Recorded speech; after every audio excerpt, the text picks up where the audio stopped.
আসসালামু আলাইকুম। আজ 25শে এপ্রিল আমরা দেবীগঞ্জে আসছি। উদ্দেশ্য ক্রপ কেয়ার অ্যাসোসিয়েশনের বার্ষিক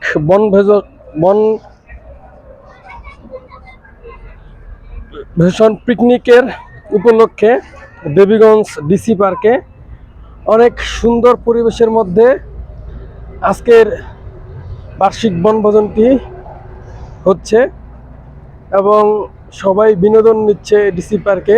ডিসি পার্কের পরিবেশ অনেক সুন্দর, করতোয়া নদীর পাশেই অবস্থিত, মনোমুগ্ধকর একটি পরিবেশ। এর মাঝে আমরা ঘুরতেছি। এখানে সময় কাটানোর মতো অনেক সুন্দর একটি প্লেস। তৎসঙ্গে আমরা ঘুরে বেড়াচ্ছি এবং পিকনিকের আয়োজন করা হয়েছে।